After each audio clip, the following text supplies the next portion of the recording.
Good morning, students. Welcome to the science class. From today we are going to begin with a new chapter, Climate and Adaptation. This is chapter number 7 in your book. Adaptations we have studied last year also, and how animals and plants adapt to different climatic conditions. This time also we are going to discuss some of the adaptations of the animals. But before that, we shall begin with weather. Every day you see the sun rises. On some days it is hot. On some days it is pleasant. Some days it is cloudy. Some days it is sunny. Right? That means weather changes almost every day, and it might change several times a day. Like morning it is pleasant, cool. Afternoon becomes hot, and sometimes it might rain during the day. Right? So weather keeps changing. Let us define weather. The condition of atmosphere at a given place and time with respect to temperature, rainfall, humidity, wind speed, etc. is called weather. Now, as we have taken into consideration temperature, rainfall, humidity, wind speed, we can call them elements of weather. The different elements of weather are temperature, rainfall, humidity, wind speed, duration of sunshine.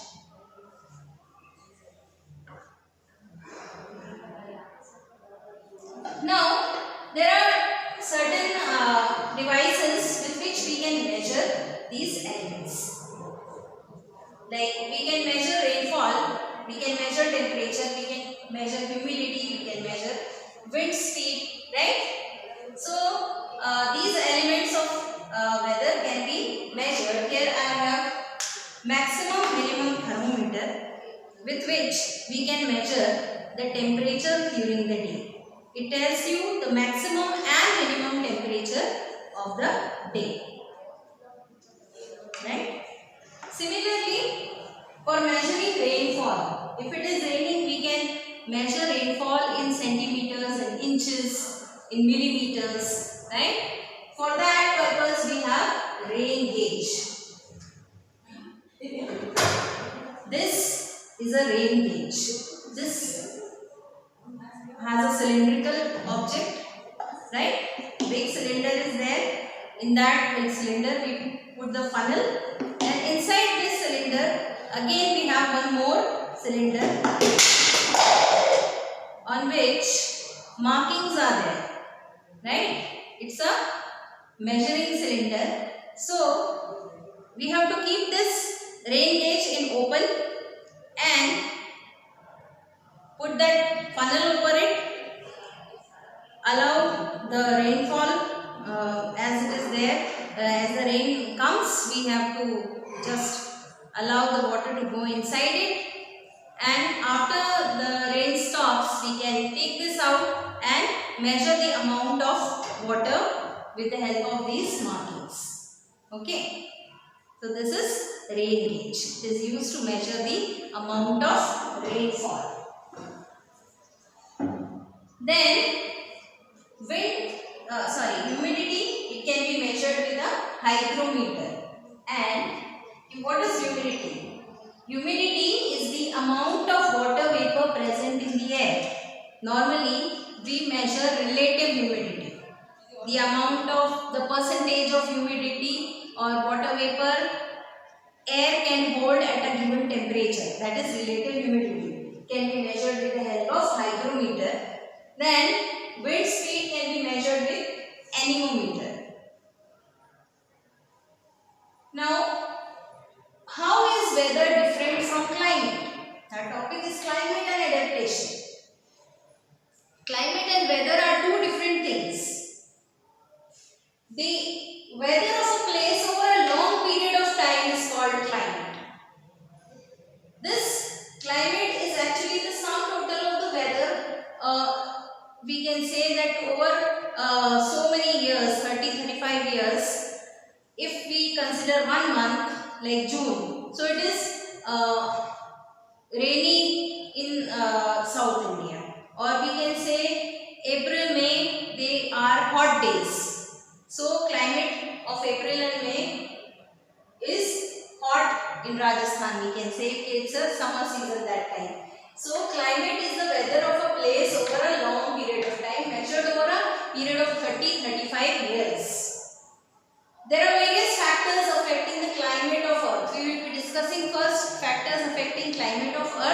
and then later we will study about factors affecting climate of a given place. So first let us discuss the factors affecting climate of Earth. Now children, we know that Earth is the third planet in the solar system from the Sun.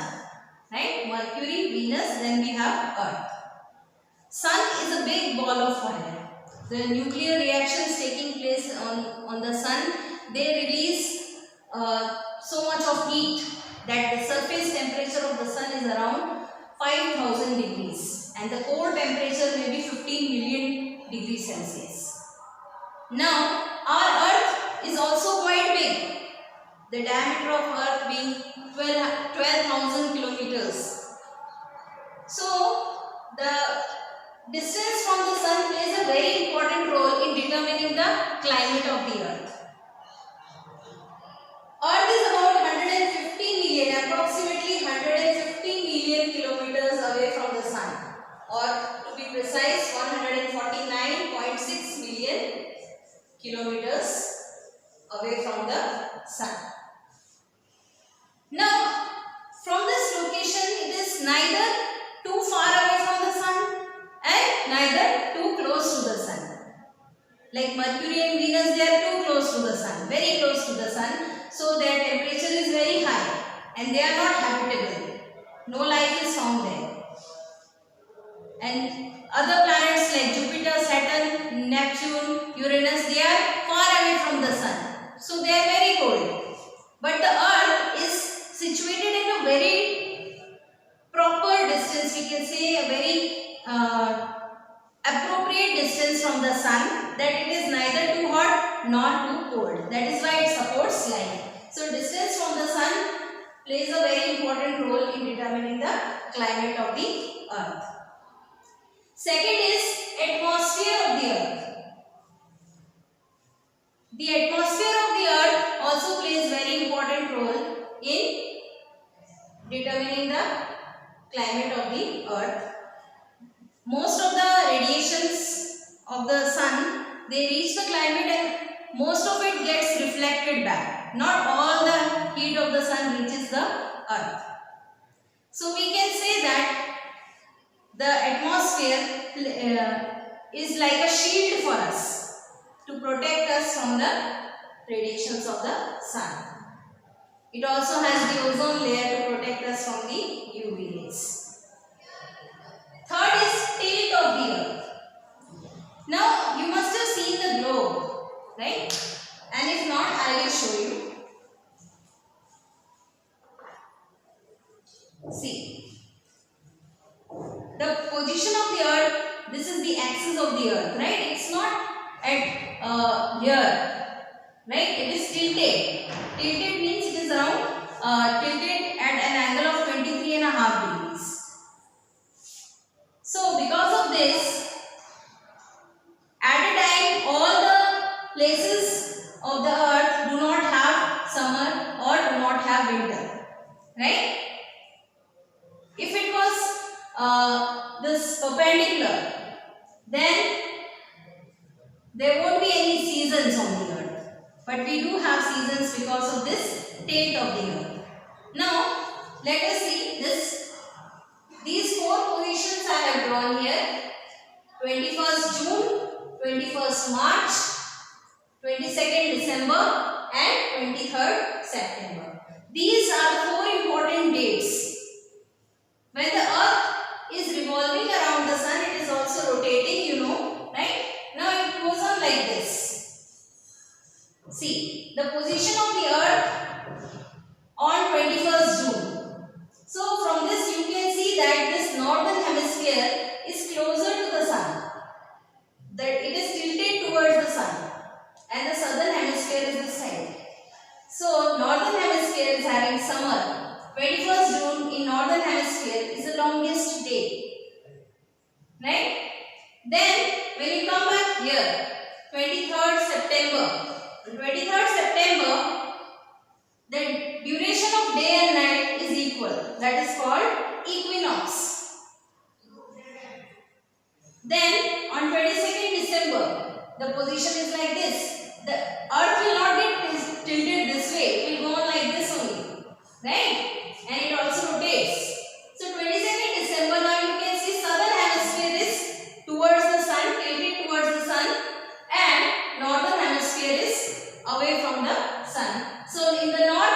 we are having winter, and in the southern hemisphere we are having summer. So here we can see this is Australia. Australia is having summer in December, right? And this 22nd December in northern hemisphere is the shortest day and longest night. Then when it comes back again on 21st March, again the duration of day and night is equal. This is again equinox. So this is how, because of the tilt of the earth, we have seasons on the earth. Now children, in your book you have a picture shown that about the weather report. Weather reports are very common in newspapers, in the TV news and all. You have to do just make a note of the daily temperature, maximum and minimum temperature for about 1 week, and note down the difference. Okay, see, I show you the weather report shown in your book. It is somewhat like this, right? You can see it shows you the weather elements. Precipitation means rainfall, humidity, wind shows you the temperature at different time, right? You have to note down that maximum and minimum temperature every day for 1 week and just see how much difference is there. Okay, that's your homework. Till then, have a nice day.